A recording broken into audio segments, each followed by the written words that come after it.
Hey Steve, Hey Mo, how are you? good man. How you been? Yeah, good. Busy. Missed you. We missed you the last couple of calls. I have been busy and stuff. Yeah. How you been? How are things? Grand. I got to move building. Work building? My landlord's given me notice on the building that I'm in, Mm. so I've got to move. So I went and looked at a new place last week. So I'm waiting to hear what the rent's going to be. But Oh it's about wow. it's about 75% bigger than the one that I'm in now. Okay. So and I worked out the moving cost today. It's going to cost me 12,000 euros to move. And you're gonna lose all this productivity, aren't you? I can do it in a week. Yeah. Use a week. It's not bad. No, that's not too bad. So, Uh, were you? Do you guys have leases in where you are? Do they give you a lease where, like, my yeah, landlord can't ask me to leave unless he gives me money? You know? mine is so you get 4 years, 9 months, Mm-hmm. um, and so then at the end of that, he can say get out if you want. If he wants, Sure, sure. So you have to get out because he wants, or you have to get out because your lease allows him to ask you to leave. yeah, because he wants to not renew the lease. Mm. Oh man, that sucks. I think he wants more money, basically. Yeah. So you want to secure a place and go back to him and say, "Hey, look, let's talk," because that might be an No, option. I actually it suits me to move because I haven't got enough space. So this will give me the extra space, and it's got 7 meter high roof, so there's room What's to put that? And mezzanine in. seven, three. 21 Oh, feet. oh wow, that's nice. It's a big open Sure. A-frame construction metal building, Mm-hmm. so there's room to add a mezzanine Right, right. of Of about. I reckon I could add 1,500 square foot mezzanine. course, you can make that an office, right? No. It would be production. It would be 1,500 square feet extra. Right, right. Okay. How would you do a mezzanine with production? Like, how would you lift stuff up?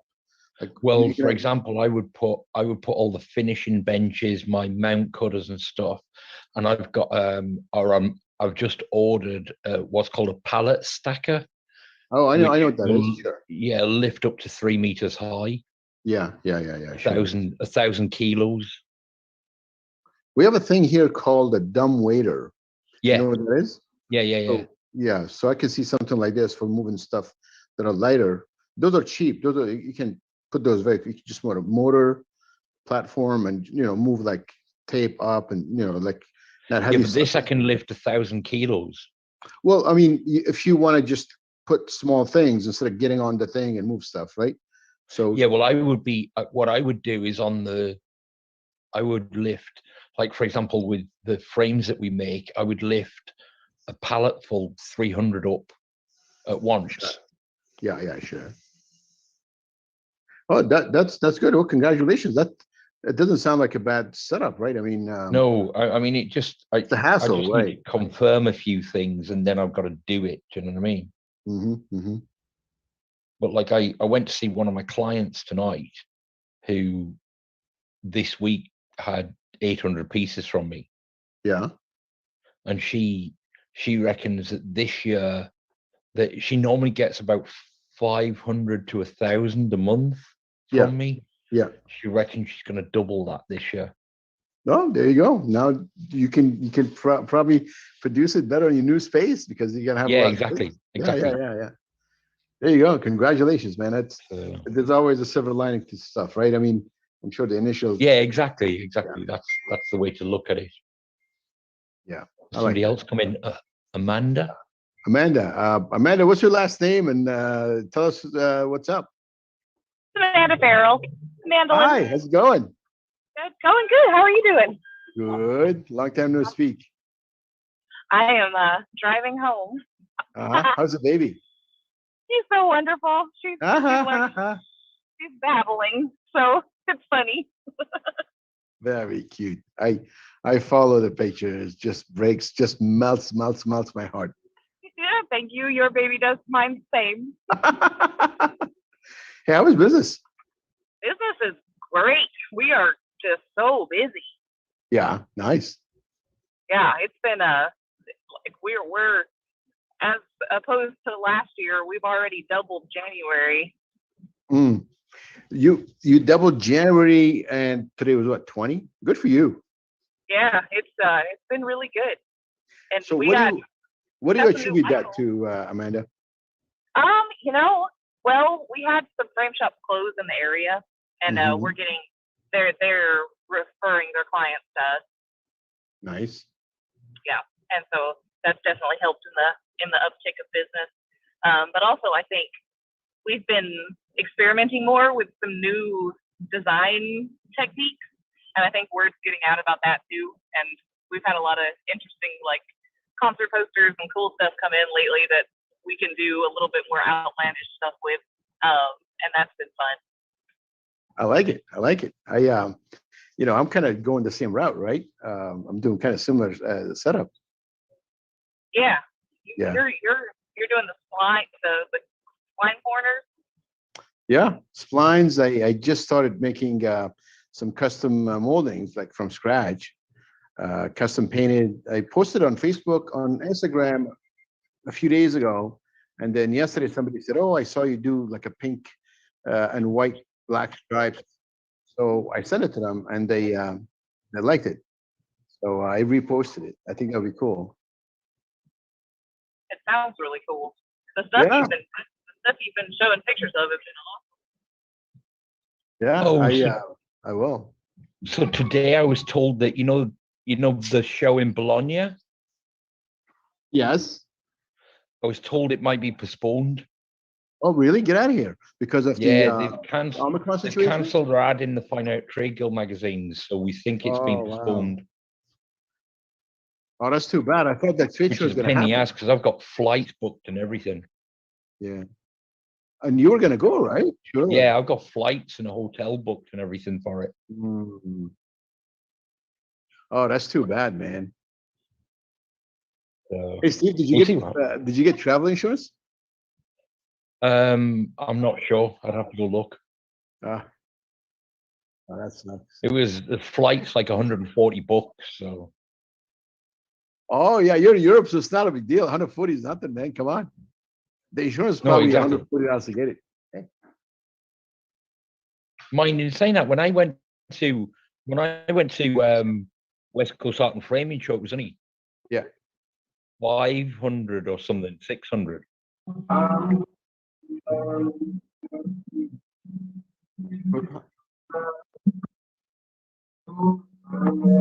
Jackie, is that your name, Jackie? Oh no, my sister and I have a phone plan together. So my name is Brian Cole.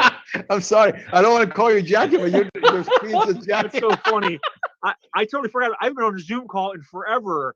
So when you said Jackie, I'm thinking like, oh my, somebody has my sister's name, and no, it's me. So I'm looking at it. I'm like, man, Jackie's got a mustache too.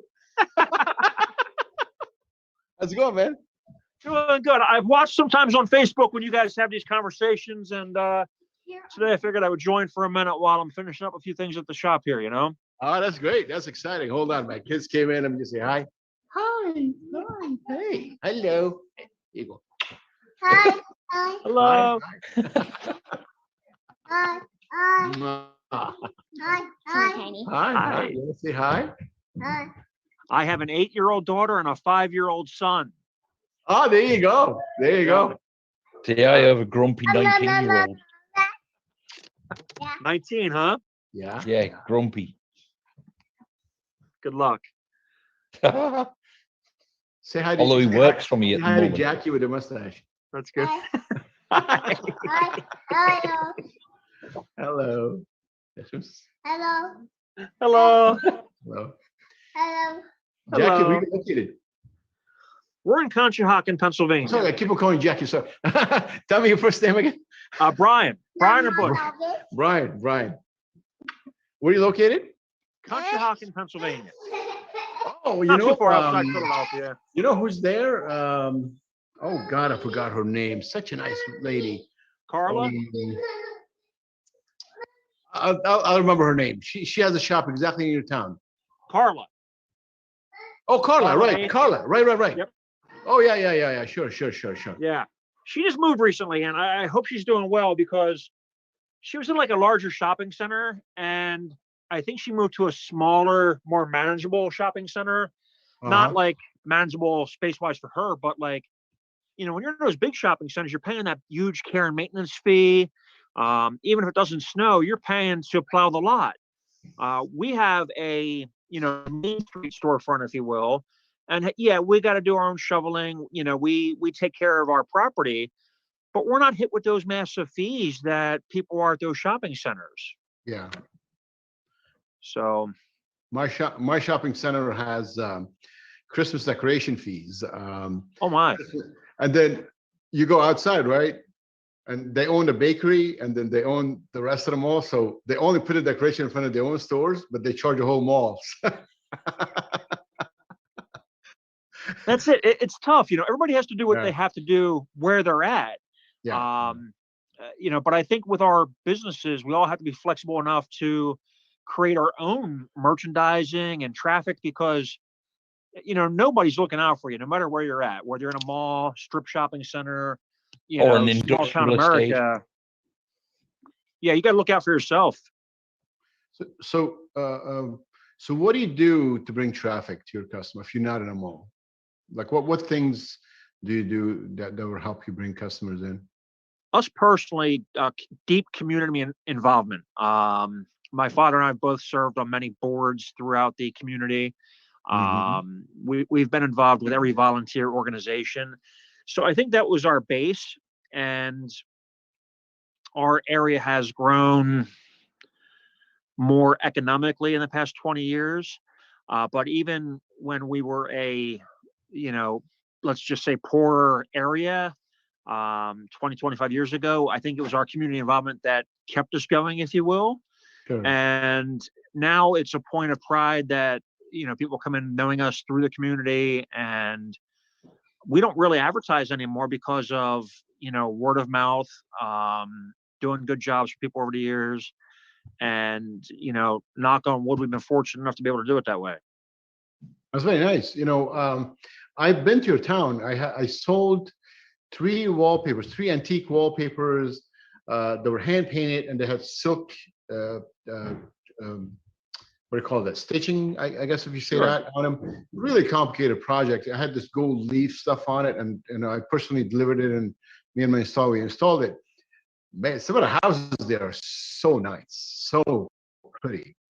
In our Conshohocken is 1 square mile, and the 150 years, 170 years of houses being built here, it's all kinds of different, infrastructure, design, architecture.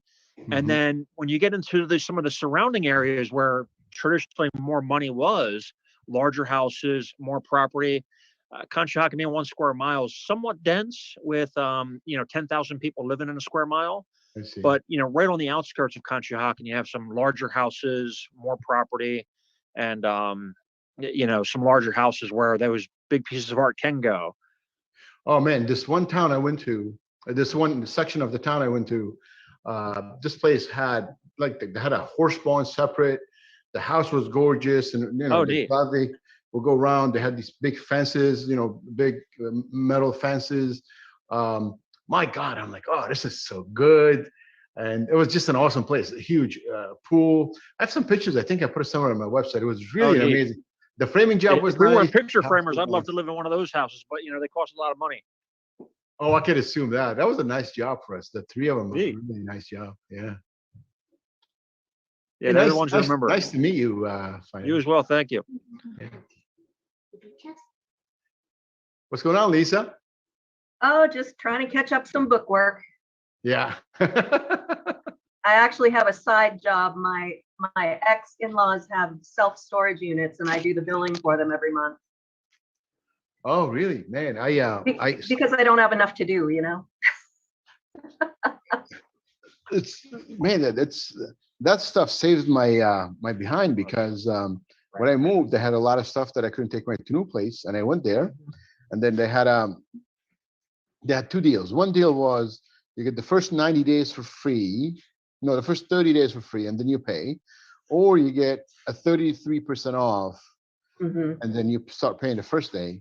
And I got 2 spaces, one this way, one the other way. And the deal with the 30 days really starts adding up because it gets expensive. Yeah. And so I gave that up, and then I jammed everything into that one place. It's good. I like it. It's very convenient, inexpensive. It amazes me how many storage units have been built in this town over the last 5 years or so, and all of them are almost full. Yeah. I mean, it just tells you we all have too much stuff. Well, I'm storing my molding in there. I asked her, she said it's not 10 feet, but the outdoor space that I got from them allowed me to store 10 feet, just slanted, just a tiny bit.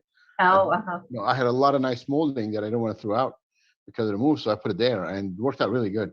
So is it cheap. climate controlled? No, the climate control doesn't have the high ceilings. Yeah, ours aren't climate controlled at all. I thought about renting one myself to store molding and stuff, but I'm afraid it would twist and everything with all the temperature Buy a changes. shipping container. Well, I don't have property to keep the shipping container in. You need, where are you going to put it? You know? But if you, for example, if you go to one of those storage companies, they'll have a yard that you can pay a small fee to put the shipping container in. Oh, that's true. That's true. You could do Oh, that. yeah. Smart. Sure. Yeah. And bought a shipping container, you would store a lot of molding in. Yeah. I built a bunch of shelves. I built 8 shelves, and I was able to put a whole bunch of stuff and molding in a 10 by 10 space. Because I went, vertical, I was able to put everything. All my fabrics are stored there, so I just go pick whatever tube I want. It's good. It's affordable too. The one thing I don't like is they don't have good lighting, and the lady's like, "This is what you get." Yeah. So if I go after dark, it's kind of it's safe but kind of scary because it's still it's dark, and I've got a lot of good stuff in there. Yeah. So how has business been otherwise? Slow the past week, but I got a nice job in. New customer. He brought in a print on canvas from a local artist and dropped $2,300 to frame it, and says he has 8 more. So I'm happy. I'd rather work smarter, not harder. Yeah, sure.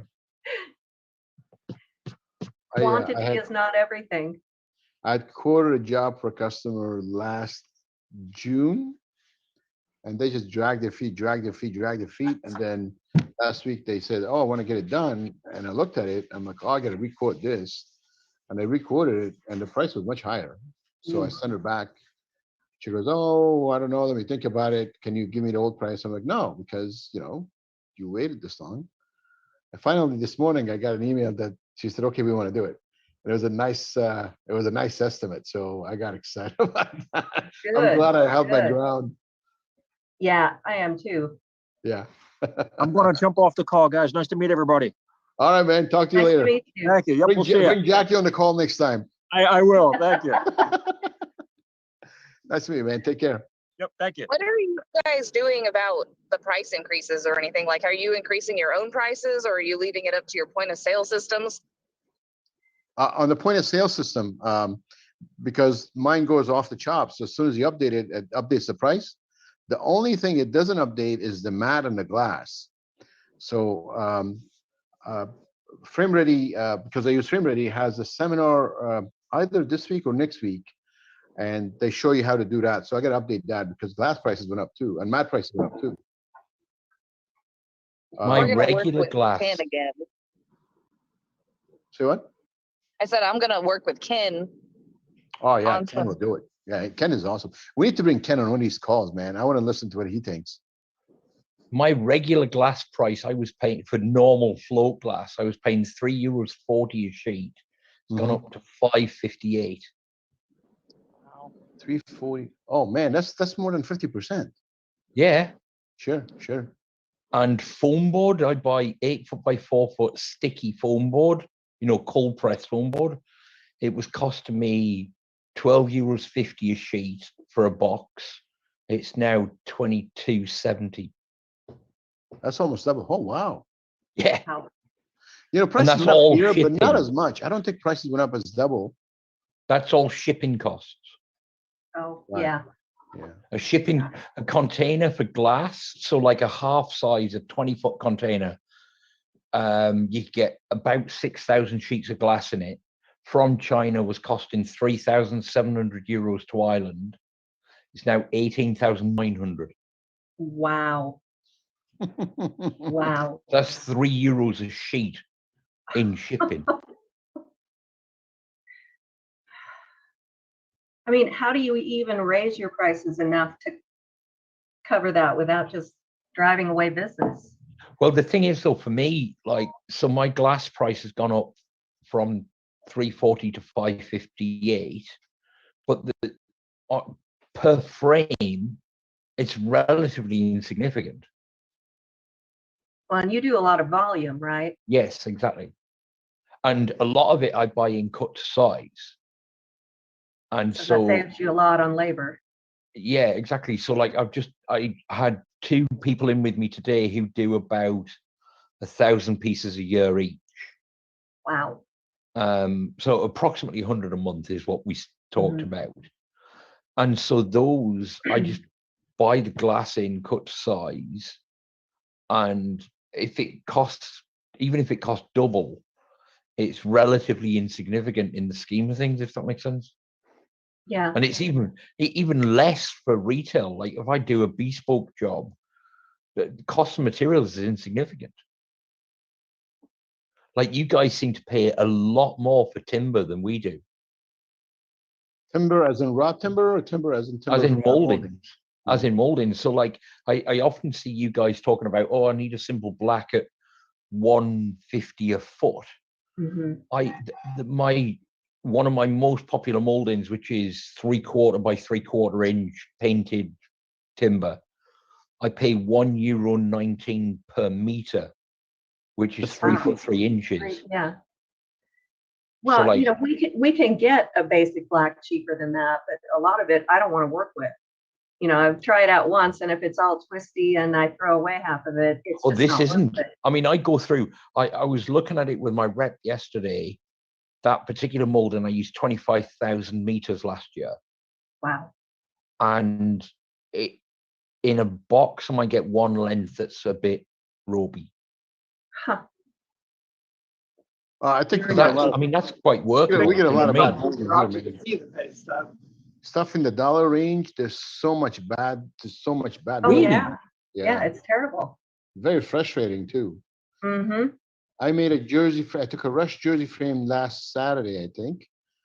I had to go through 6 sticks to be able to make a 30 by 36 frame out of it. Really?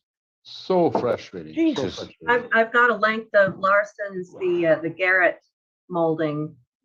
I use a lot of those soft wood color, colorful frames, and there's a length laying on the floor back there that I need to cut into a fairly long frame, and it's got stickers about every 3 feet for flaws. It's like, what do you expect me to do with this?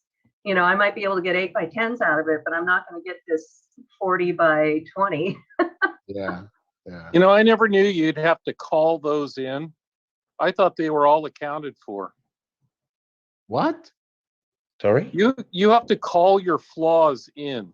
No, I've No, looked at no. them. When you no. get 10 sticks with like 5 feet of flaws, they charge you for 5. Yeah. No, they don't. Yeah, they do. Yeah, they do. Yeah. Not they from do. me, not from Omega. Omega told me they charge the full stick. And then because how do they know that there's flaws if it's all wrapped up? How do they know? Where does it say on the outside of the stick that there's a flaw? I know Larson doesn't charge for it. Yeah, and Okay. I've seen it listed on wrapped sticks that there's allowance, however many feet allowances. But So how it must just be do they Omega. know? It doesn't even Well, say anything on any of my wrapped sticks. Nothing. I open up the stick. It's got stickers in it. I contacted Omega. I was like, okay, I got charged 9 feet for this. and it's got 3 flaws in it. And they were like, great, I'm glad you called it into us. We'll credit you. Huh. Wow. Man, that's I've a never bad had to policy. do that, That's a but- very bad policy. So I'm just saying that, I don't know if everyone has it, but you got to double check. Yeah, because know. each company is different, of course. That makes Yeah, sense. If yeah. it's their policy, that's their policy. Yeah, and like I said, when they wrap it up, how do they? I mean, Omega wraps that like a mummy wrap. I mean, how on the outside are you going to know that there's 3 flaws on that mummy wrap? I just Because always assumed the manufacturer marked it when they wrapped it. Yeah, the manufacturer's label Yeah. is generated per stick. Yeah, I look on the label and didn't see anything, and then like I said, Wow. I was curious because I'm new to this stuff. You guys know this stuff. And I was like, well, how do I get credit for it? And they're like, oh, make a list and and tell us, but you've got to do it within a month or whatever it is, or we won't credit, So now when my molding comes in, I have to unwrap it all, That's way too time consuming. Yeah. I think I'd find a new supplier. Sometimes it's better to work with a vendor who doesn't, what's the word here? Who doesn't have that kind of policy. Like I get glass from different vendors, and if I have a flaw with a glass, I have to call, I have to send the pictures, I have to give them the box back. It's just a hassle. With Larson, you just call, and I'm sure if you do it often, they probably penalize you, but you just call and they say, okay, what is it? And I say, look, I got a box of museum glass, and there's half a sheet of it that had a scratch. And they're like, okay, fine, we'll give you credit for a sheet. They don't even bother. And I pay more with Larson for the glass than the other vendors, but I just buy it from them because, man, that phone call is just. Yeah, man. Yeah. So sometimes it's maybe better to just use vendors who won't give you that kind of situation. And also it depends on the molding you're using. Like I use a lot of inexpensive moldings where it's not worth my effort. Oh, absolutely right. To call a vendor to go, I've got a length that's got 3 dings in it. I just flick it in the bin. Just $3, right? What are you gonna do with $3? Yeah. No, actually, I was letting it go all the time, but there was just a part of me one day that was like, oh, I guess they account for these dings or whatever it is. And, and then I just happened to curiosity talk to Omega, and they're like, oh, you call them in, and oh, okay. I didn't know that, it was just, and I mean, I get a molding that looks like a dog leg, and, and I take a picture of it and send it to my rep. And he's like, oh, yeah, we'll send you a new stick. Well, why the hell do you send that stick out in the first place?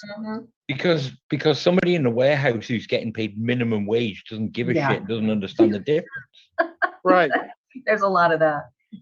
Well, believe me, you could have made a bow out of this one that I got. You should be able to tell the difference. I mean, but somebody using a warehouse literally knows nothing about the products that they're picking up.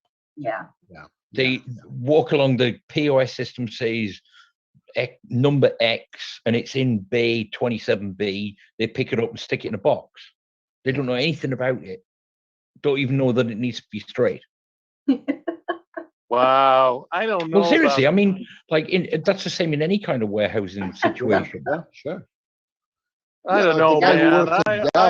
He picks a computer. He doesn't know how this computer does what kind of program. I get that, sure. I was in retail in my youth, and I was in a lumber yard, and we pulled molding all the time. Yeah, but that's different. That's specialists. Okay. I'm talking about in a warehouse with widgets. I would hope that somebody, when they pulled it out, the thing went boing, they would have thought, maybe this thing shouldn't be shipped.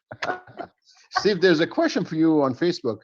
Margot says, who is your supplier where you get your 3/4 black from? Larson. Or Centrado. Wait, isn't Margot in Massachusetts? Isn't she in New England? Oh, Margot, you're in America, right? Stephen is in I'm in Ireland. Right, Stephen? Won't do you any good ordering it here. No. Shipping will be a killer. Where are you in Ireland? I live in Dublin, but my workshop's in Wicklow. Okay. My So I'm not family's, far, my I'm not far family, from Ardmore Studios. my family name's from Sligo County. All right, that's the other side of the country and north. Yeah, by the bay. Candy says they don't get paid enough to care. You know, Yeah, I don't know about that. Yeah, I know. I don't. I think it's about the training. I don't think they don't care. Maybe I don't think they know that. Hey, I got to give this guy a long stick that's sturdy and straight and I don't think that's their training. I blame that on training. I went to Panera Bread a couple of weeks ago, and the lady They gave sell me- molding? Huh? No, for coffee. I got a cup of Oh, coffee. It was through the drive-through, and she gave me coffee, and she gave me the packs of sugar separate, and she gave me the cream separate, and then she filled up the coffee to the rim. And so I put in the car, I tried to open it, it spilled all over the place. Oh, Then I- no. Then I came back, I said, look, you give me the coffee this way, and the manager comes out, and he starts yelling at the girl. I'm like, you can't yell at her. I don't think you trained her well enough to know that, hey, you have to leave some room so the guy can put the coffee and the sugar in it, otherwise it would overflow. And I'm looking at it. The girl was maybe, I don't know, 18. She was a young girl, right? So the guy's yelling at her. I'm like, no, you can't blame her. It's your fault. You didn't train her well. And the guy's like, I'm like, I don't think I'm welcome to the store anymore because I called him out. I think it's more about training. I don't think it's about people not caring. I'm sure there are And some. that's a prime example of why restaurants and places like that can't hire anymore, because nobody wants to be treated that way Yeah, absolutely. at work. Yeah, Nobody does. I mean, why should they care if their manager treats them that way? yeah. And it wasn't his place to put her down in front of me. Also, it was kind of, No, no. yeah. So, So So I yeah, gotta- all these places crying that we can't get anybody to apply. Well, maybe you keep should doing look, this, right? Exactly. maybe you should look internally and figure out why. Yeah. I really think it's about the training. I don't think it was, just this Mhm. girl just trying to, not do a good She job. probably doesn't even drink coffee herself, so it would never occur to her. Or somebody brings her to work because she can't drive. So Yeah. she doesn't know that if you're going to drive and you got to pour that, it's got to be not full to the rim, Mhm. Yeah. So I got a question for everybody, right? Everybody has a different business. For example, Steve, you do hundreds of frames. How do you get customers? What do you do to bring in customers? My main business is I don't do any form of advertising, but what I do is I've said this before. I get involved in, for example, groups on Facebook where I'll help people. I'll show them how to pack stuff. I'll show them how to do things. Quite happily tell people how to do things, Sure. and that pays me back in spades. Oh yeah, that's cool. Chris, who was on earlier, he said he and his dad were involved in a lot of community stuff. Yeah. Volunteering for all kinds of stuff, and he was on boards of stuff. Kind of very similar, but more. Yours is more digital. His was more analog, right? Yeah. Yeah. What does everybody else do? Like Amanda, Jennifer, Lisa, Jim. What do you guys do? Same kind of thing. I get involved I'm in Rotary. I've been in Chamber on the board. I was just recently on the board of directors for our local art museum. I do a lot of work for both of the art nonprofit facilities, and word gets around because it's the more wealthy people in town are associated with those venues, and they hear, oh yeah, Willow Tree donated framing for such and such, or helped us hang the show, or whatever. It pays off, and then Nice. word of mouth just goes from there. Yeah, nice, very nice. What do you have, Jim? Me? My wife, she puts fishnets on and walks around the block and then walks back into the frame shop. We're gonna tell her you said that. Oh, You're running a frame shop and a brothel. She wouldn't care. She'd be out there saying, she sometimes, if the business is slow, she goes, what do you think I need to put my fishnets on?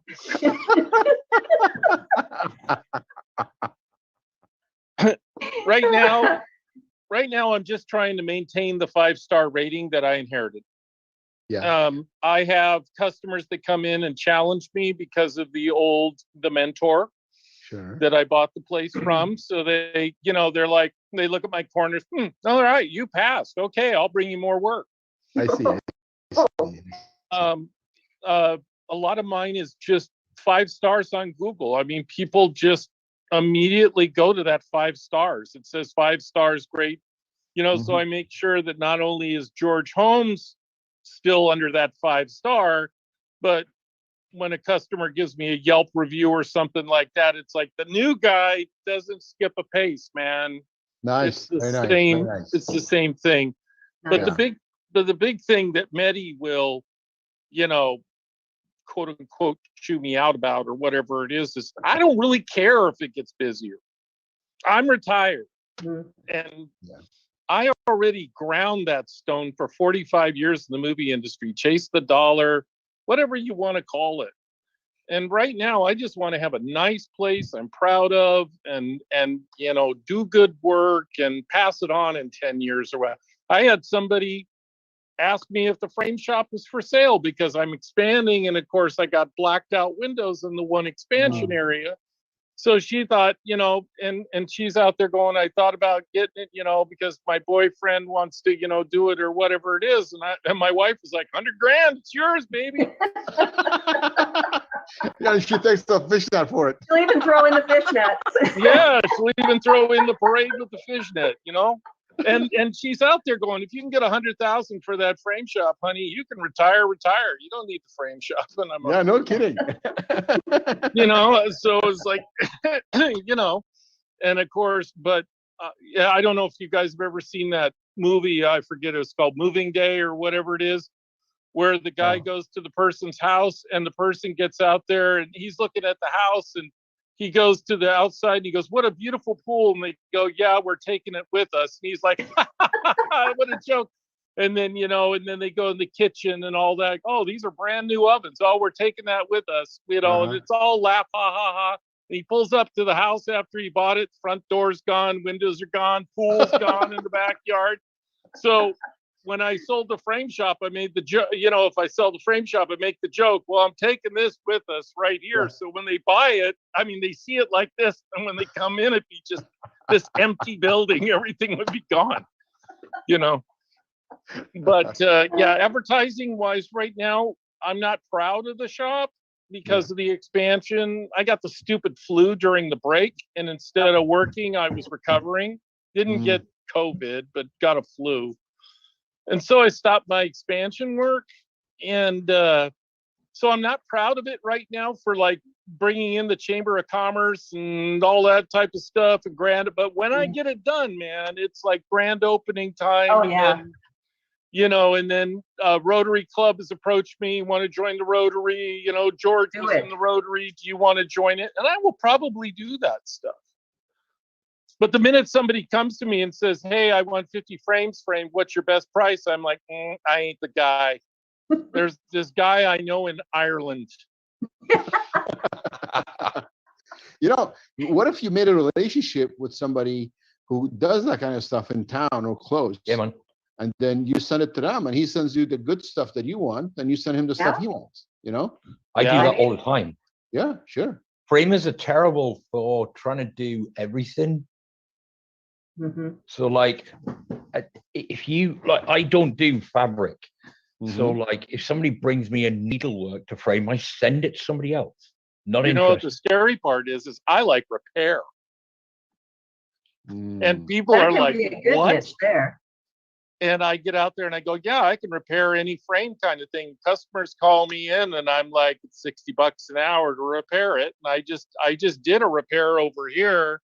If you can see right there, that fell off of the wall and had all its gesso destroyed. And I took impressions of the gesso and rebuilt the gesso. Show us back. Go back, Jim. Go slow. I didn't see. Let's see if I can. I see, sure. That whole corner was gone? Yeah, the whole corner was gone. Wow. Nice work. So how many hours is that, Jim? That was 4 hours. All right, that's not bad. And cost of materials, nothing there. Nothing. Yeah, yeah. So it was, it was strictly,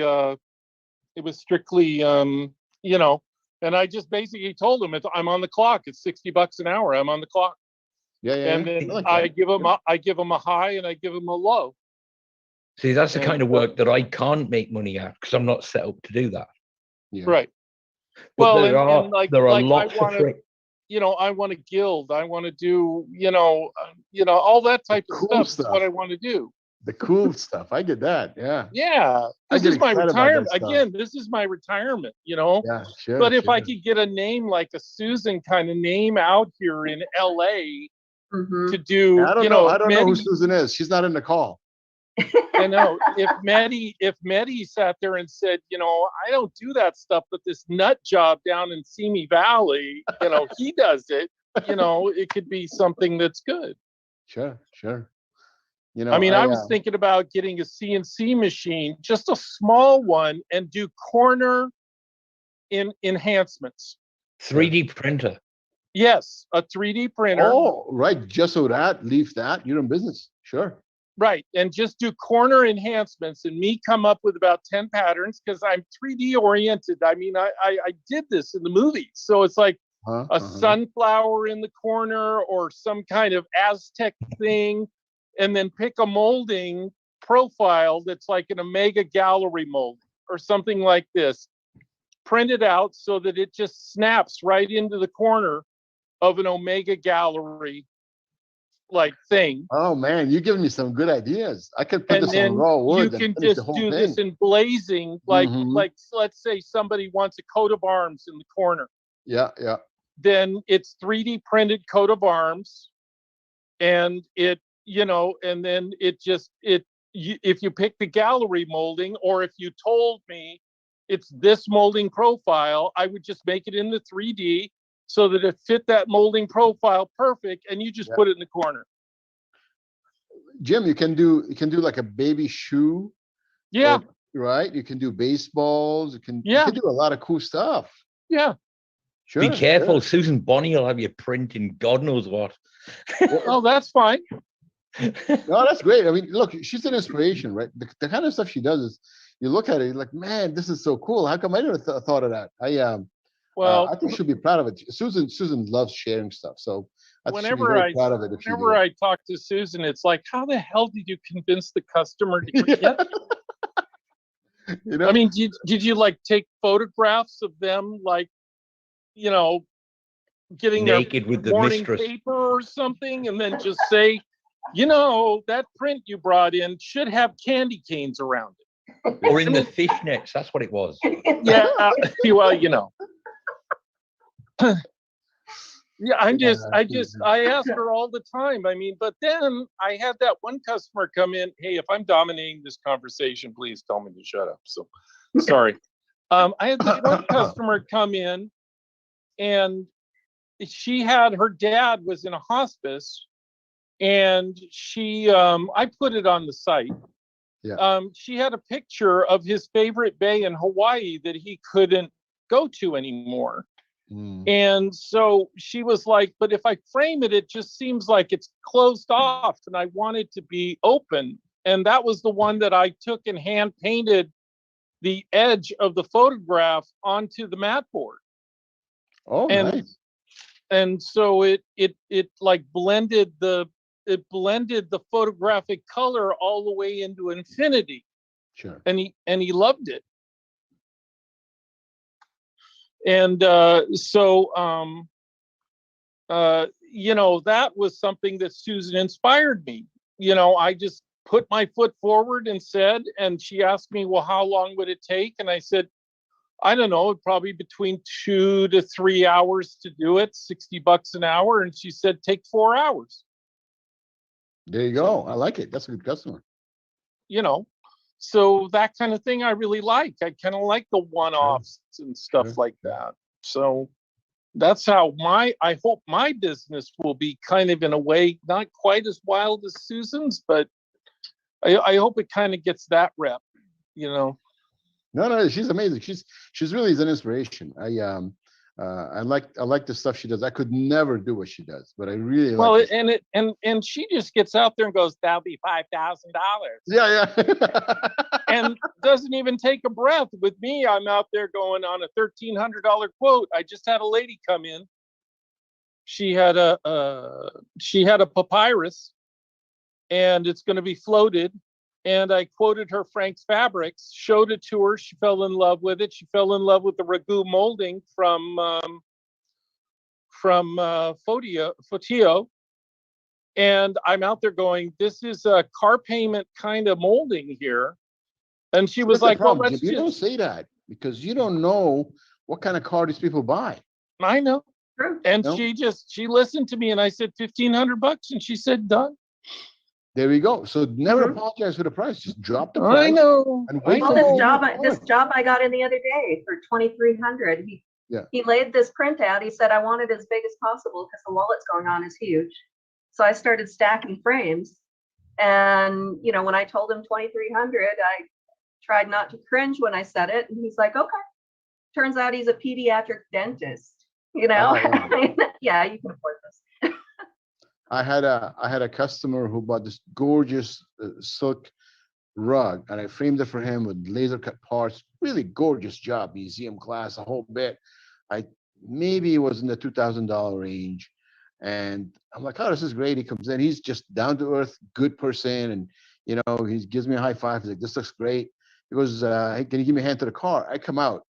I've never seen a car that beautiful. It was this pearly blue BMW, and I think it was a 7 Series. He opens the doors, and it's got this deep red chair leather, all hand stitched. And I'm looking at him like, dude, you got the nicest car I've ever seen. You know, so you can't tell what people can afford. You know. No. Yeah. Well, I my actually mentor try warned and glance in the parking lot when they drive in and see what they're driving. yeah, my mentor warned me about pull-up markup. Yeah. You know, what he called it, pull-up markup, that if they all of a sudden pull in a Cadillac Escalade or whatever it is, that, you know, you don't have to, you know, other framers will jack the price up higher. And he said he didn't want me to like, well, I use a POS, so whatever that shoots up. But that's what I do too. Yeah. I do the same thing. He didn't what's have the saying, don't judge a book by its cover. That's so important. Exactly. Yeah. Oh yeah. Some of my best sales around here have been farmers that come in from the field and they're dropping clods of dirt on my floors, and they just don't bat an eye. You know, they point at something on the wall and say, I want that. Every year, Okay.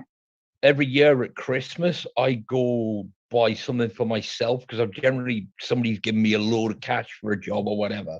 And one year, the day before Christmas, I went into one of the fancy jewelers wanting a new watch. And this watch was 1,000 euros or 2,000 euros or whatever. And I'm dressed in my jeans and t-shirt like I would be every other day. The woman looked down her nose at me as if to say, you can't afford this. And when I pulled 10 grand in cash out of my pocket, she nearly fell over. Yeah. You had a pre-warned moment, huh? Yeah, it's like, it annoys the hell out of me, that kind of stuff. I've got a friend who did the same. He went to buy a Range Rover, went to the biggest kind of dealer, and the guy looks down his nose at him as if to say, you can't afford that car. It's like 150 grand, this car.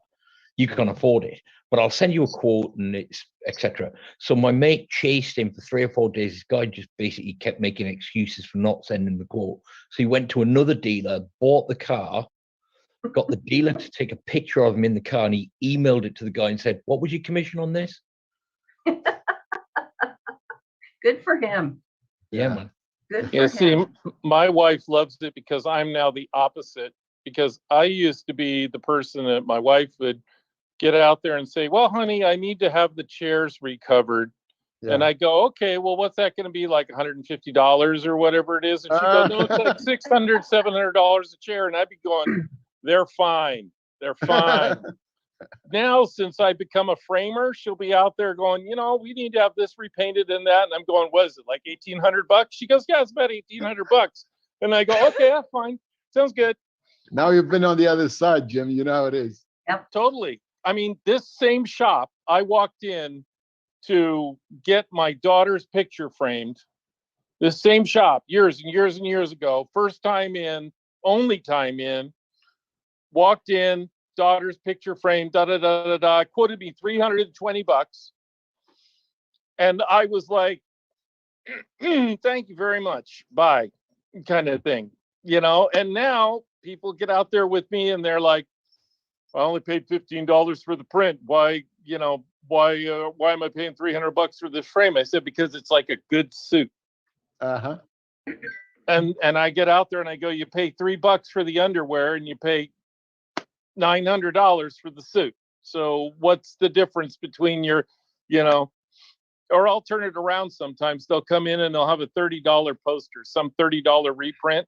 And I'll go, if anything I'd complain about is that $30 reprint. That should have been $10.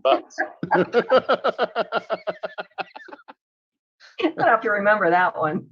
Yeah. Jim, Anytime they complain, anytime they have a print that's like over, like, you know, like I bought this recreation of an art piece for $85, you know, on whatever. I'm out there going, and I say, well, your frame's going to be $300 and something. And I go, and they're out there and they'll say like, well, that's ridiculous. I paid $85 for this, you know, and I'm out there going, let's see, we have 4 or 5 different moving parts on our frame here. And you have one part here. If I was complaining, I'd be complaining about that $80 that you paid for that print. And then they laugh kind of, and then they sign for $375. So, you know. Sure. But Hold on. hey, there's a young wait, frame Jim, right just there. Just a minute. We have a new star here. I know. Yeah. I said that. Hi. Oh, Hi. sweetie. Hi. Hi. So cute. Thank you. That's how Amanda gets customers. now, She puts so- pictures of her baby and all the groups, right? They're like, here, You're not kidding. I do have pictures of my customers come in and they want to see the updated pictures of Finley. That's good marketing. there Yeah. you go. It is. Yeah. So We, what I learned today is community involvement, Hello. women in fishnets, and baby pictures. There you go. All 3. Hey, we do a lot Maybe of it's not in that Facebook and order. Instagram too. Does Instagram work for you? It does. Yeah, we get a lot of our younger customers for Instagram. See, I'm thinking I need to step it up and Whoa. get that going. Yeah. We're just now starting to get on TikTok, but we've had a lot of our young customers ask us about starting a TikTok. But almost, I would say like 100% of the young customers we found on Instagram. Wow. Amanda, What what's would be your the Instagram? average I wanna age follow of you. your customers? It ranges from, well, our youngest customers are Want to still have in high completely school. wrapped or just Yeah. over the front? What would be would the average age be 20s or 50s?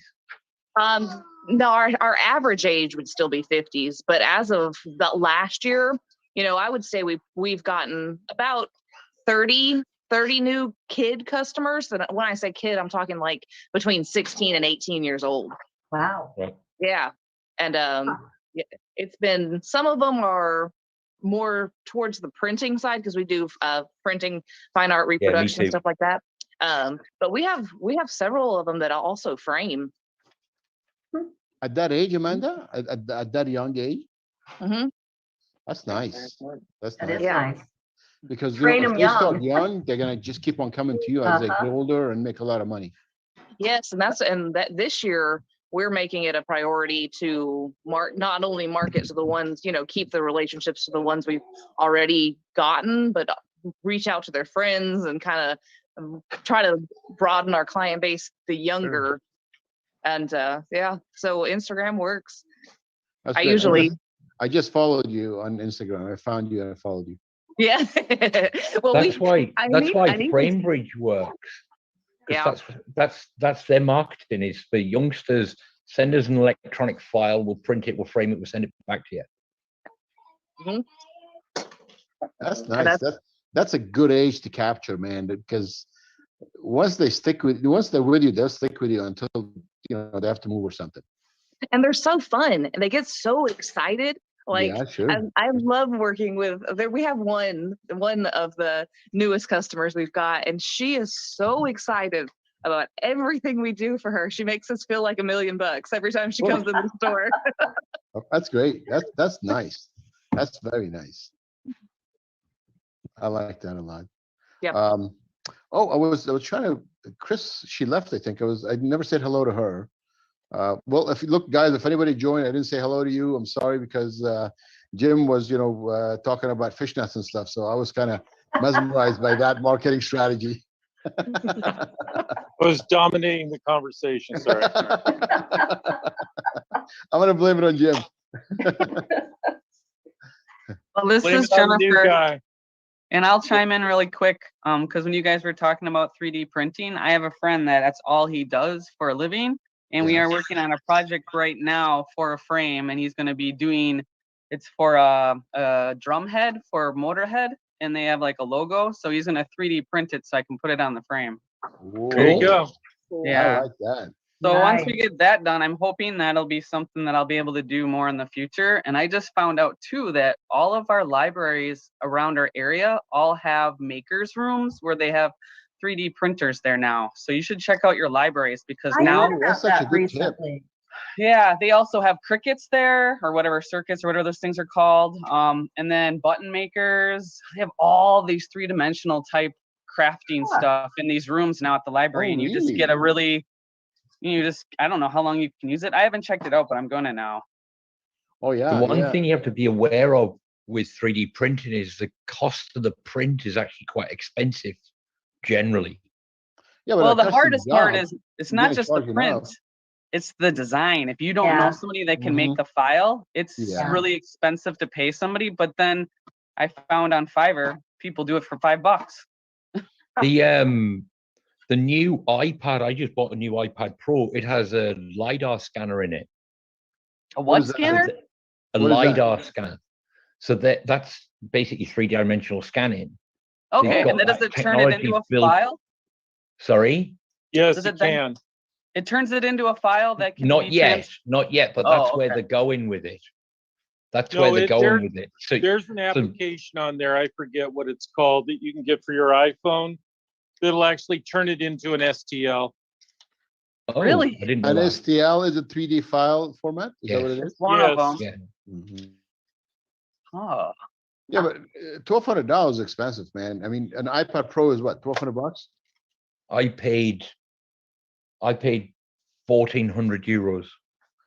Oh, that's even higher, right? So That's the 12.9 inch at one. $5 a design, you need a whole lot of designs to make up for that. So why not? Yeah, just no, but I use it for lots of $5? things. Huh? I use it for lots of things. Oh, you do, right. Yeah. But I'm mind, I've thinking just what ordered Jennifer said at $5. I mean, you're gonna make close to 1,500. Yeah, but that's like that. You need to be careful because some of those designs work. Some of them, a bit like a graphic designer not paying enough money to get the top skill to get the top designs. oh, You get me? exactly. Mm-hmm. I mean, for Well, $5, that's why I you're getting, would you're do getting it. your money's worth. I already have all of the software and everything to be able to do it all from the movie industry. Ah, yeah, there you go. You know, So, Jim, there you go. That's your niche, man. Your niche would be like creating all those cool corners that you can make it, and nobody in town can make that. correct. That's Yeah. what I was thinking. Sure. You have a 3D printer. Not yet. Go buy one. Okay. Right now. There's so many on the market. It's hard to pick. It's there. I don't know. I'd have Yeah, to. they're Actually, What's the average Yeah. price on that, Jim? Like on what? A 3D printer? not the top of the line, not the cheapest crap, like right in the middle. Like what's a Toyota? $2,000, Oh, that's expensive. 2,400. Okay, it's not cheap. It's not expensive. That's cheap as chips, man. but there's also different types of 3D printers and what kind of filament you can print with. Exactly. My friend Filament. has 9 of them, and they're like 4 of them are entirely different than the other ones. Yeah. Well, there's filament and there's liquid and Yeah. there's just He all has them kinds of all. stuff. Hey, That's Jim, why I do you thought want to I do a would just- seminar? Do you want to do a seminar for the group about 3D printing? Me? Well, No, the I guy can who do knows all three. about it should. I could do 3D design, but no printing yet. Uh-huh. What Actually- software do you use for 3D? I use ZBrush. Right. Yeah. Mo, what kind of seminar do you want? Because my friend Trent will do it because he just did one Oh, for the 3D. library. Let's do it. I'm But really what do you interested in want? this You stuff. kind of like give me like, do you want something really basic, like the one you did for the kids at the library? Right. You know the one that you're Here. doing. Can you develop something around it? Here's the band, and here's the logo. Here's what I did with it, and here's how I printed it. Okay, yeah, we just got the item actually the other day, so we're gonna start on it. But then I That'd go be to really cool. Framers on the Beach, but it would be like March. Yeah, sure. Okay, I'll talk to him about it. Yeah, cool. That is wonderful. There you go. Oh, hey, Sandy's back. Hi, Sandy. How are you? Good. Sorry about that. I'm a one-man band here today, and customers would come in, so I'd have to go. Hey, I'm sorry I couldn't say hello to you before. okay, Jim no. was talking all about fishnets and stuff, and I Yeah. just couldn't stop him. Yeah. You're all That's fixated on those fishnets, Mo. Yeah, he brought in 3 pictures of the frame, 3 pictures to scan, print 8x10s, and 4 other 8x10s, and put them into frames, and he didn't care what they cost. So Wow, nice. Good for you. That's I was that's kind of amazing. going for the ready-mades, and he's pulling out the leather from Peru. Nice. Sweet. Yeah. So I'm like, okay. Yeah, that's worth leaving a Zoom call for. Yeah, exactly. It was. Absolutely. Sandy, where are you located? Cody, Wyoming. Nice. Oh, so you're in my neck of the woods. I'm in Idaho Falls, Idaho. Oh, I was in Idaho for Christmas. My daughter's going is Okay. working there. Oh, shoot. Next time you're around, stop by. Oh, I would love to. Yeah. It's kind of a quick one for Christmas, but Yeah, Yeah. yeah. Sandy, Lot I'm of asking snow over everybody, how do they bring in customers to their frame shop? How do you do it? oh, I have tried everything, and nothing seems to work except people talking and walking by. We're in a local, community that's changing now with a lot of people coming in from all different states. Mm-hmm. But we have a lot of tourists as well. So I have framed rodeo posters and Yellowstone map. And so if they're driving, I've sold very good with it the last 2 years.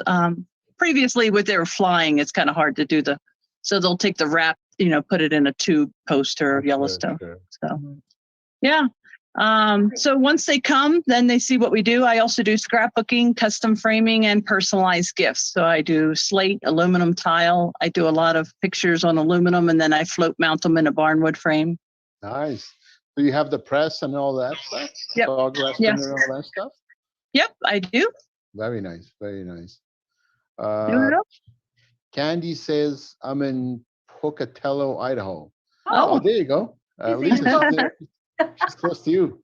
Yeah, Yeah. she's only less than an hour away. Yeah, there you go. Yeah, they're about 8 hours from me. Yeah. Cody's a little bit of a haul, but what a great place. Yeah, unless the park is open, and then you're looking at 5 hours. So Janice says, my son is moving to Idaho Falls by March, so we'll be visiting. Oh, There you go. great. Everybody's going to Great. Idaho. What's going on over there? Cost of living's still cheap Yeah, compared. I don't know. You're right in the middle of Yellowstone, Sun Valley. You've got skiing all around and Sure. summer sports, and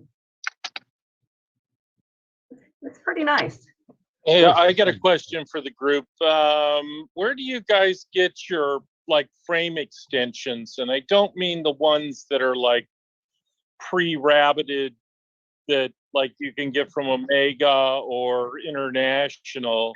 I mean like a 1x3 or a 1x4 piece of wood that's already pre-painted or something like that you could attach on to molding, so that for instance, I have a guy that's he has frames, pictures that are designed to be in a floater, but he doesn't want it floated.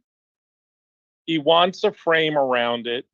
And then, of course, because there's a frame around it, now the floater, because it's on such a thick stretcher bar, you've got nothing behind it now. So you got a frame and you've got this massive box that is the floated picture, and he wants the frame to extend down like black to cover the edges. What do you guys do?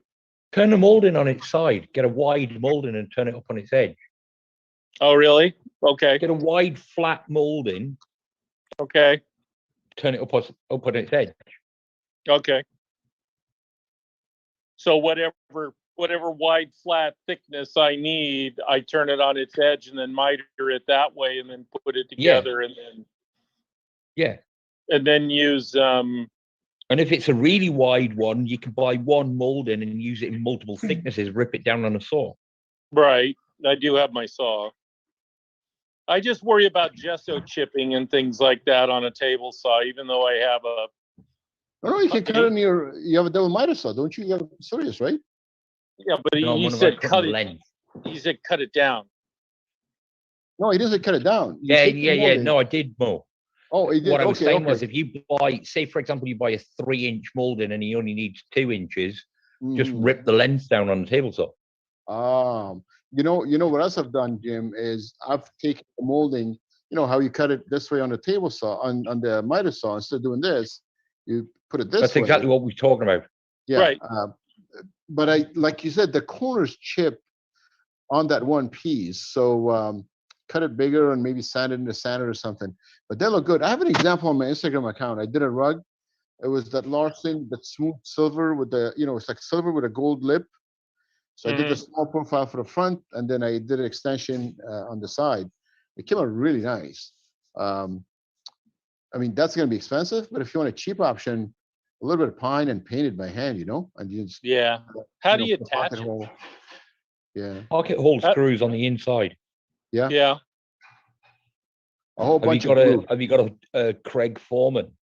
So I guess what I could do is, I guess in a way I could almost use a floater frame for its wall and its L, and then just screw the L of the floater frame into the back of the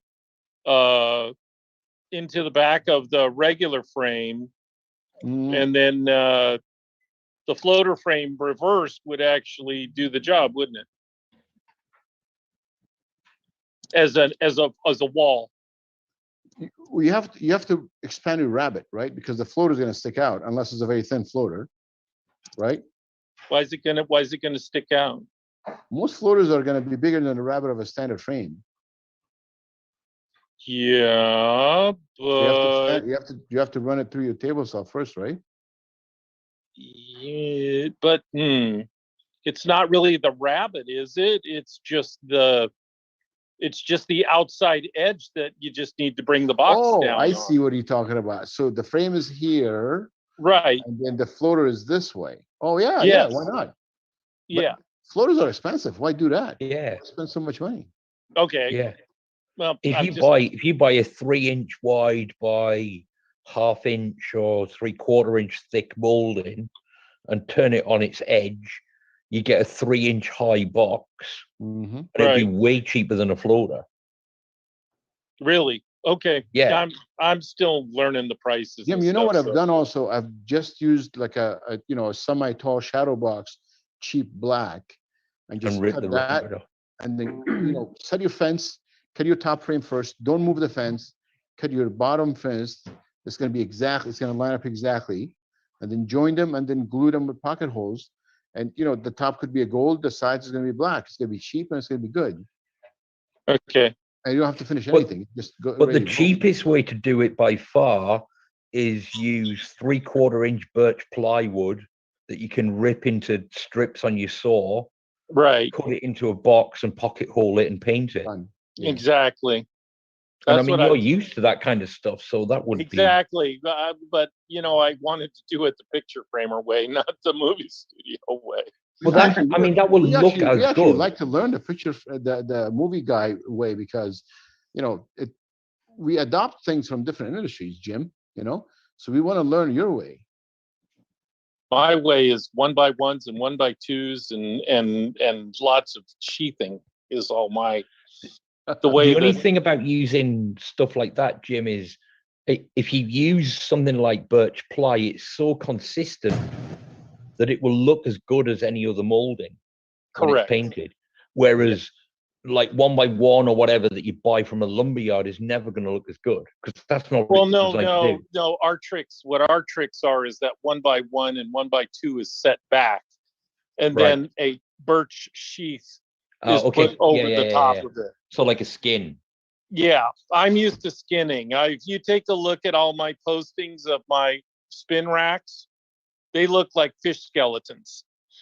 So The only thing about that is, though, how do you get really neat corners if you're skinning? Like, how do you cut a mitre on a skin of 1/4-inch ply or whatever? and you cut a miter on a 1/4-inch ply. I don't know. Seems to skin fine. A 1/4-inch ply is, or 1/2-inch plywood is. I mean, birch plywood 1/2-inch. You can do a miter cut. But if you're using 1/2-inch, then you don't need the 1x1. 1/2-inch is thick enough to do what you want to do. You can pocket hole screw 1/2-inch ply. It's true, but you could also pin 1/2-inch ply through a 1x1 and not have to worry about pocket hole.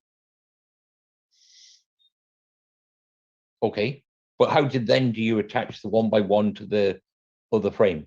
The 1x1 is attached to the frame, and then the skin is put over the top of the 1x1 so that it gets it all depends on how wide the molding would be that I would be doing. Right. If you got an 1.5-inch wide molding that's an inch is sticking over, then a 1x1 with a 1/4-inch sheath is about what you need. So, I mean, studio wise, I mean, I would butt the 1x1 right up next to the artwork, pin it, and then take the sheathing and then pin it through the 1x1, having its corners come together, and then I would cut a couple of pieces of 1x1 at the back of it, and then pin it. And I mean, I'm used to doing that, so it's so fast for me. Man, you lost me. I couldn't. That sounds like a lot more work than taking a single strip, mitering it, and pocket holding it to one frame. Yeah, I know. But like I said, the speed that I used to it. Exactly. Yeah, you know what I mean? I have to hesitate with the pocket hole. Okay, I'm going to put the pocket hole here. All right, it's okay. Yeah, that's okay. I got to hold it and make sure that I'm not going to chip the molding. I mean, there would be hesitation with me on. How are you pocket holing? Are you using like a cordless drill and a jig? I use a power drill, and I use the pocket hole jig that's the universal pocket hole jig. Okay. So there's a thing, I think Mo's got one as well. I've got a thing called a Craig Foreman desktop machine, pull down. Easy. That stuff is knocked easy. out and without thinking about it. Yeah. Yeah. About $350. Yeah, I don't have that fancy a Craig because there was no demand. My mentor never told me, oh, you need to have one of these. My biggest problem is that my mentor gave me about, 2 months of instructions of 28 years of framing. And yeah, you need more than 2 months to learn this trade, sure. And I'm lucky that I built sets, and so I immediately do it the way that I was taught to do. If a producer came to me and said, you got to make a shadow box for a movie studio, I mean for a set shoot, I would get a piece of molding, and then I would do my 1x1 with the sheathing and all that. I mean, I'm used to hardboard. I'm used to 1/4-inch hardboard, cutting it down smoother than hell, and painting it and facade. Everything is facade. Everything, The only difference is generally in sets. I come from a theatre background, and sets are designed to be viewed from a distance. Exactly. So that's not always good enough for a picture frame. Exactly. And I'm finding that out the hard way. You know, and that's why I think you should look at, it sounds like you've got most of the tools to do it. You should look at doing 1/2 inch or 3/4 inch plywood. You can rip it into strips of the right height for your shadow box, miter it on your miter saw, and then attach that to your molding. Yeah, I agree. And you'll get such a better finish. And and I've been using those little L screw things, whatever they are, like little pressed L bracket kind of things. I screw with those all the time, use those for my bondings as opposed to pocket hole. That will do the trick too. I mean, if you don't have a jig, those will do. Well, I do have a jig. I just don't have that fancy $300. They look a little nicer, man.